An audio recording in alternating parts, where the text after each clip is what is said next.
The staff spotted bruises on the toddler and they called social services after one incident when his mum came to pick him up. He turned round, looked at her, and the feeling that you had was just horrific. It was like he was just frightened. Have you ever seen anything like that? In my whole 10 years of being in this private nursery, I have never, ever seen anybody look at their mother like that. When he died, we knew that it was bad, but we didn't have any idea of the level that it was actually at. And it's really heartbreaking to think that we were sending that little boy home to that every day.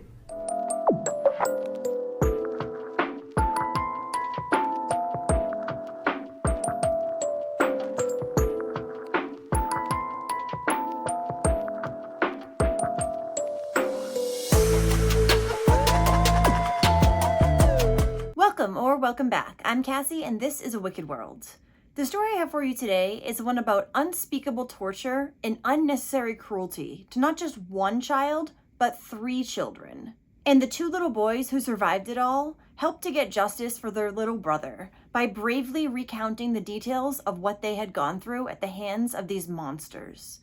This is the story of Liam Fee.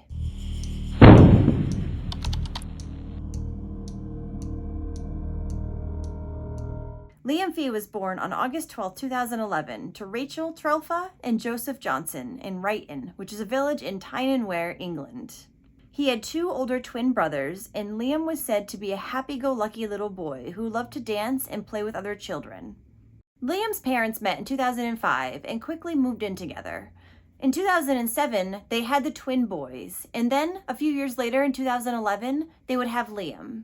But only a few months after Liam was born, in December of 2011, Rachel left Joseph for a woman named Naomi Fee. And in January 2012, the 2, who were both unemployed, moved to Thornton, Fife, Scotland. But only 4 months after Rachel had left Joseph for Naomi, she went back to Joseph, trying to fix things and telling him that Naomi treated her badly. The couple's attempt at reconciliation did not work, however, and soon Rachel was bouncing back to Naomi in Scotland and bringing her 3 boys with her. At this point, Rachel also stopped Joseph from seeing his children altogether. Liam had a babysitter named Heather Farmer who lived in Fife, and she began watching him out of her home in July of 2012. When Heather first started watching Liam, he was happy, loved to sing, and play with other children. But soon, he started to become withdrawn and quiet. Heather also started to notice bruises on Liam's body. She really began to worry that somebody was hurting Liam at home when he showed up to her house one day in January of 2013 with scratches and bruises on his face. This was only shortly after he had showed up at her house a few days prior with a bruised forehead and a black eye. So she had contacted the Scottish Child Minding Association to report this. When Heather had asked Rachel, Liam's mother, where the injuries had come from, she told her that he had just fallen out of his cot. So while Heather didn't necessarily know if Rachel was abusing her son, she did know that she was at least being neglectful towards him. Heather would later say that sometimes she would become so worried about Liam that she couldn't even sleep at night. So around the same time that the Child Minding Association was contacted by Heather, a social worker was assigned to Liam's case. But the social worker, as well as the police officer who went out to the Fee's home to check on things, both accepted the plausible explanation given by Rachel and Naomi that he had simply just bumped his head. So nothing further was done. Then, in April of 2013, the social worker who was assigned to Liam's case would fall ill and have to take a lot of time off of work. And while she was out, no other social worker was assigned to Liam's case, so it just fell off the radar. Around the same time, Heather told Rachel and Naomi that she could no longer watch Liam. And while she didn't say it directly, it was because she didn't feel like she could trust the pair any longer. Once Heather was gone, Liam began going to Sunshine Private Nursery in Kirkcaldy. He would go there 2 days a week, but soon the nursery staff noticed that Liam was coming in with bruises, and one time a swollen lip. When this was brought up with Liam's mother, Rachel, she told them that he was self-harming by pinching himself, and she thought it was because he was autistic, though she had 0 proof of that. But nursery workers also noticed that Liam seemed rather scared of his mother, and then one day, he also came in with a black eye. After that, they contacted social services as well to report their concerns. However, once Rachel got wind of this report that had been made, she burst into the daycare and immediately withdrew Liam.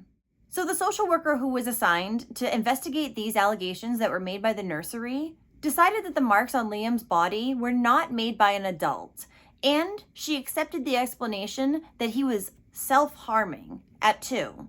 Rachel and Naomi went to great lengths to cover their crimes, and few people ever knew Liam. But he did go to nursery. This was his favourite area.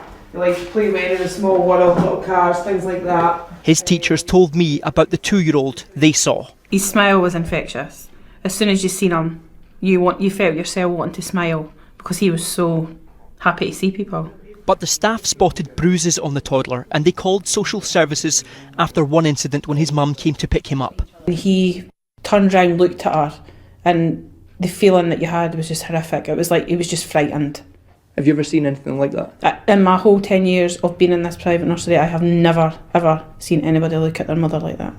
When he died, we knew that it was bad, but we didn't have any idea of the level that it was actually at. And it's really heartbreaking to think that we were sending that little boy home to that every day. This is the house where Liam died. A social worker actually called here along with police when Liam's nursery complained about the injuries he had on his body. But they were told Liam had simply bumped his head. They accepted that explanation, then left. The social worker then went off sick. No one was assigned as cover, and this family were left unmonitored.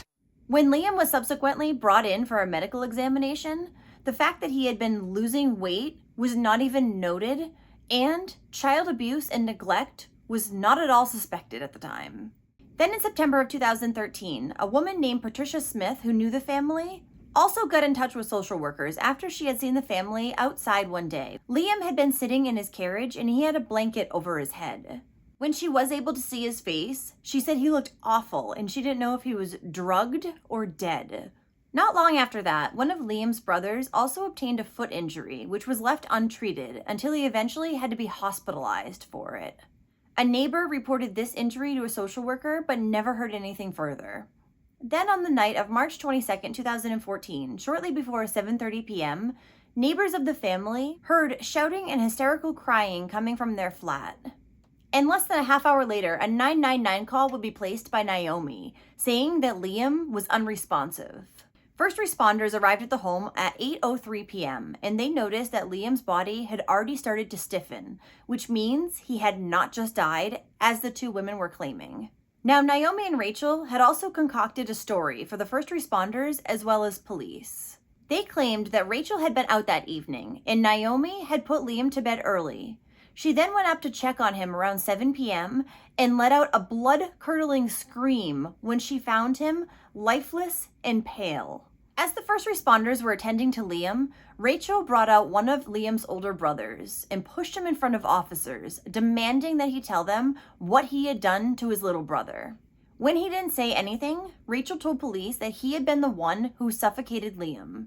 This older brother would be brought down to the police station later for questioning, and once there, he admitted that he did kill Liam. He said it was because his little brother was getting more attention than he was, and he was jealous. However, later when Liam's autopsy was completed, it was clear that he had not died of asphyxiation. When Liam's body was examined, it was discovered that the toddler's heart had ruptured due to multiple blows to his chest. The pathologist found that he had more than 30 different injuries, including a fractured thigh bone and a fractured arm. Liam's injuries were similar to those found in car crash victims who had suffered severe blunt force injury. The autopsy also determined that his body weight was extremely low, even lower than it had been 8 months prior. Not long after his initial confession, Liam's older brother would say that he had made up the entire story and he had not killed Liam. He said that that day, Naomi had actually dragged him into his little brother's room and shown him Liam's lifeless body, saying, "Look what you did to him." He said that Naomi then grabbed his hand and shoved it into Liam's mouth, saying, "You killed Liam," trying to leave traces of the boy's DNA behind so they could blame him later. Police began to search through Naomi and Rachel's internet search history, and they found some pretty damning evidence. Days before Liam had died, the pair had used Google to look up morphine for children, Can social services access my home? Will a hip fracture heal on its own? Can wives go to prison together? And can you die from a broken hip? So clearly Liam had sustained some of his injuries days before his death, which would have left him in great agony. But instead of getting him medical attention, the pair had then Googled, how long can you live with a broken bone? With evidence building up against them, a few weeks after Liam's death, both Rachel and Naomi were interviewed separately as suspects. But for some reason, they would not be arrested in connection with Liam's death until August of that year. Immediately following Liam's death, police had executed a search warrant for the Fees home, and they found all kinds of evidence of torture and abuse that had been going on there. Among the items were a heavy metal chain and a metal fire guard, along with cable ties and belts that had been used to construct a cage. In the home, many pet rats, snakes, and dogs were found. A SPCA investigator entered the home and removed at least a dozen snakes alone.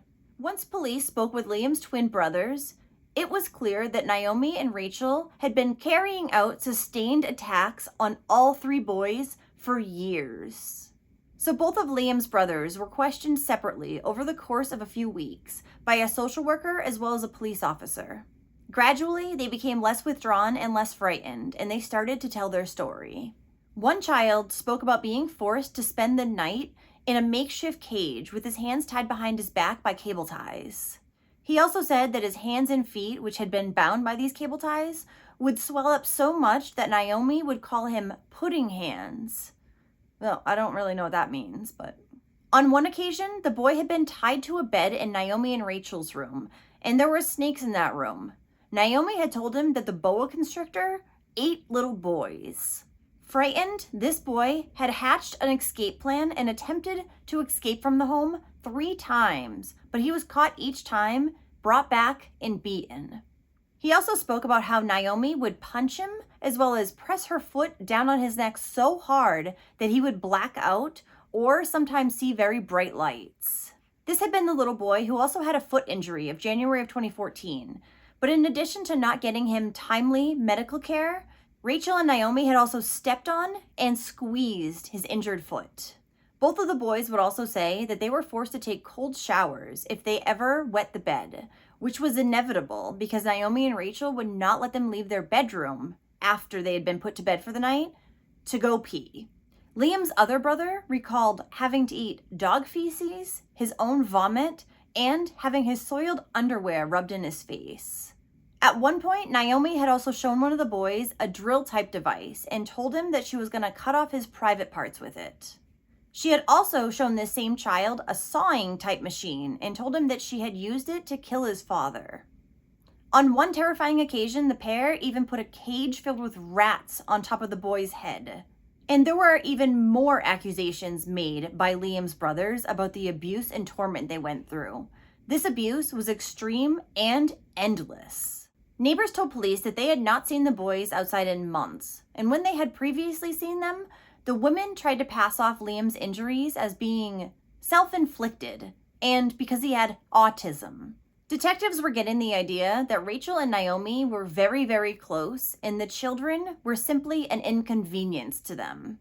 Even as all this evidence was coming to light, Naomi's mother, Janice Fee, was proclaiming that her daughter was innocent. She claimed that she knew every single thing that happened on the night that Liam died. And I'm sure she did, because that night, Naomi had placed calls to her at 7:36 p.m., 7:42 p.m., and 7:44 p.m. Though these calls were later deleted before Janice had to hand her phone over to police. Then at 8:50 p.m., there was another phone call that went through from Naomi to Janice, and Janice claims that this was the phone call where she first found out that Liam had died. Okay, sure. Rachel and Naomi's trial started in April of 2016 in a high court in Livingston. The couple was charged with Liam's murder, as well as willfully ill-treating, neglecting, and abandoning Liam in a manner likely to cause him unnecessary suffering or injury. Between January and March of 2014, when he died, the couple had actually left Liam in a dark room without any physical or mental stimulation, and they would also drug him to get him to go to sleep. They were also charged with failing to get him medical help in a timely manner. And they were charged with cruelty and neglect towards the other 2 boys. Both Rachel and Naomi, of course, denied these allegations. The judge told the women that they had grossly abused their parenting responsibilities, causing appalling physical and mental harm to Liam, and they had shown no remorse. During the course of the trial, the jury learned about the relentless abuse that the boys had suffered as they listened to more than 20 hours of recorded interviews with the 2 surviving boys. They also heard how Naomi and Rachel originally tried to blame one of the boys for Liam's death. Jurors were also shown pictures of Liam's thigh bone that had been snapped in half. Several members of the jury were reduced to tears as a police video showing the toddler's body was viewed by the court.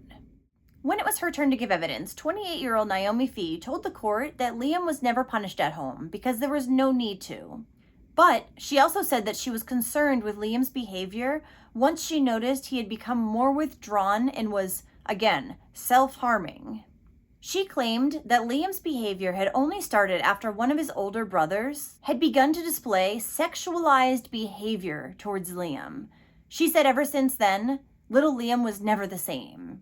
So first they blamed the poor kid for killing Liam, and now since that didn't work, they're blaming the kid for sexualizing him to still try to get the blame off of them somehow. Naomi also told the jury that Liam would freak out if she wasn't the one to go into his room first. He would not accept anyone else going in and would throw himself on the floor, bite his fingers, and scratch himself. Now, another thing that came out in court is that Naomi had actually run a toddlers group up until 2011. And she admitted that she had smacked other children who had been in her care, though she never intended to expose them to any danger, she said. Naomi and Rachel also tried to claim that they had sought help from medical advisors in regards to Liam's concerning behavior. Another thing that had concerned them was that Liam had recently become attached to a blanket that he would hide under, and Naomi thought this was because he was autistic and trying to avoid people. He was actually probably trying to hide from them and his horrible life. Poor thing. There was also another elaborate story that was given about one night in February of 2014. Rachel and Naomi had apparently woken up in the middle of the night to find one of the older boys fashioning a rope in order to escape. The reason why he was doing this, Naomi said, was because he had hurt Liam. And when they went into Liam's room to check on him, he had a cut on his head. So they said. When Naomi was questioned as to why she had not sought medical help for Liam's snapped thigh bone, she said it was because she thought Rachel might leave her. Apparently, Rachel had threatened to end the relationship if she called anyone for any type of help. And when the prosecution asked her, "You thought he might die and you did nothing?" her reply back was, "Yes." During cross-examination, Naomi, who was still denying causing any of the injuries to Liam herself, finally accepted that his leg injury had happened while he was in her care, sometime before his death. She said that she just did not know he was in so much agony and desperately needed help. Yeah, okay, I'm sure you didn't. Because he wasn't crying at all, right? The court heard that from March 17th to March 20th, Naomi had searched the internet for symptoms of broken legs, broken hips, and blood clots.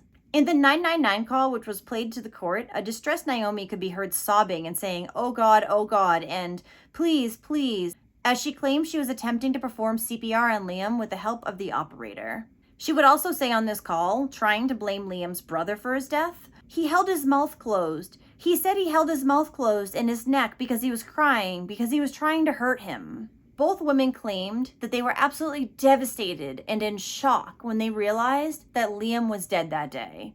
Clearly, so much so that the panicking pair had enough time to dismantle their makeshift cage before they called 999. With that, they showed a wicked indifference to whether the vulnerable little Liam lived or died, the prosecution said. They also said that even though it was not clear which woman had struck him with the fatal blow, they had both joined in a course of violent and cruel treatment towards the children. When the 7-week trial came to an end on May 31st, 2016, it only took the jury 10 hours to decide that Naomi and Rachel were guilty on all 8 charges. Both women were rather emotionless as the verdict was read. Liam's father, Joseph, however, was in tears and had to be consoled by friends. Liam's case had been so awful to hear that the judge also excused the jury from any duty for the next 10 years. After the trial and prior to their sentencing, Naomi's mother, Janice, still was claiming that her daughter and Rachel were innocent, saying that they loved the boys. Janice, who had gone to the trial, also claimed that much of the evidence had been misrepresented.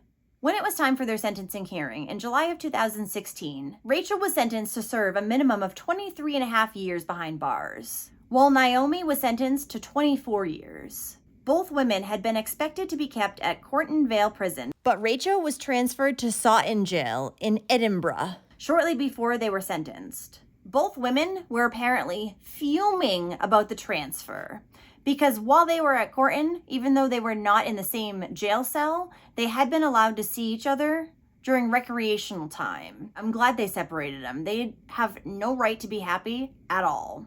You didn't see Liam, you wouldn't even know he existed, to be honest with you. He always had this blanket over him. Well, why does he keep himself covered all the time? Because he doesn't like to interact with any other people because he gets upset. Monsters, that's all I could really say is, I can't say them, can't even call them parents because parents don't do that to their kids. There was like no emotion in them. They weren't bothered. They were sort of laughing, joking on that they were going to get sent to jail for neglect because they knew they were getting done with neglect anyways, they were saying. But laughing and joking on, like, do you think we'll get the same cell together? Stuff like that, like. A few weeks prior to Liam's death, there had been concerns raised to Child Services from a staff member at Victoria Hospital. A social worker who was in the area had been sent out to the Fees home after this to check on Liam. But once the social worker was there, the two women refused to let him into Liam's room where they said he was. They told him that Liam suffered from autism, and if a strange man went into his room, he would be inconsolable for hours afterwards. So he didn't see the toddler at all that day. Had he, maybe he would have seen the awful condition that Liam was in and been able to save him. Due to this oversight, as well as many others in Liam's case, a significant case review was launched after Rachel and Naomi were convicted. This report would conclude that there was a lack of professional curiosity into Liam's case. Explanations for Liam's injuries that had been provided by both women to social workers had been accepted without challenge multiple times. In addition, existing available information in regards to Liam's case was neither reviewed or considered before making decisions in regards to his well-being. A social worker named Leslie Bate, who was involved in Liam's case, was found guilty of misconduct by the Scottish Social Services Council. It upheld 12 charges against the former social worker, and she would end up being barred from social care work.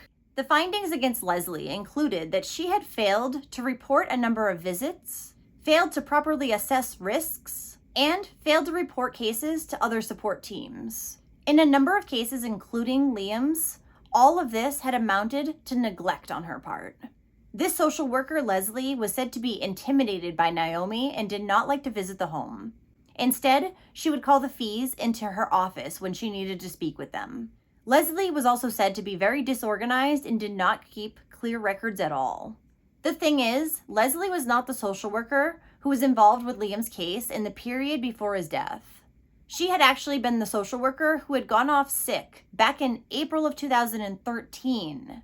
His case had not been passed on to another social worker, so while Leslie knows that she made some mistakes herself, she does not think she should be the only one being blamed. A memorial bench paying tribute to Liam Fee was installed in a park located in Fife. A fundraising campaign for the bench raised over £800, a little over $1,000. The bench was installed in the Thornton Memorial Park in Thornton, near the children's play area. Well, thank you for listening to all of Liam's story today. What these three boys went through was absolutely horrific, and his two older brothers are lucky to have made it out of that house alive. These women are absolutely vile, and I heard that Naomi, after her trial, was bragging about being the top girl in jail. It's outrageous and infuriating that she and Rachel killed Liam, but it would now be made even worse if they were enjoying their lives in any way. They deserve to go through the same torture that they put those three boys through day in and day out. So, if you do like true crime and you want to hear from me, then don't forget to hit that subscribe button below. And Turn on your notifications too, so you'll know when I upload a new video, which is 2 to 3 times every week. Thanks for watching On Wicked World today. Until next time, take care guys, bye.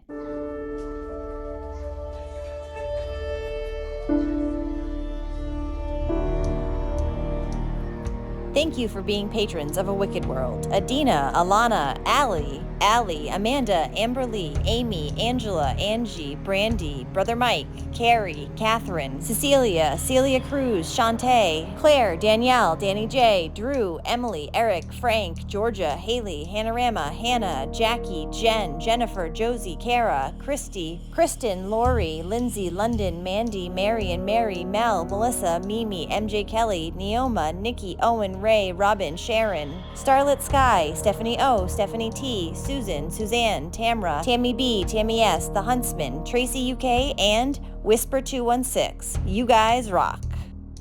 Now, there's even more of A Wicked World on Patreon. So check it out at patreon.com/awickedworld or use the Patreon app. You'll have access to exclusive videos each month and more. Any support truly helps to make sure the victims never get forgotten and to highlight the shortcomings of society associated with each case. Do you have a suggestion for a case you'd like to see me cover? If so, send me an email at awickedworldtruecrime@gmail.com.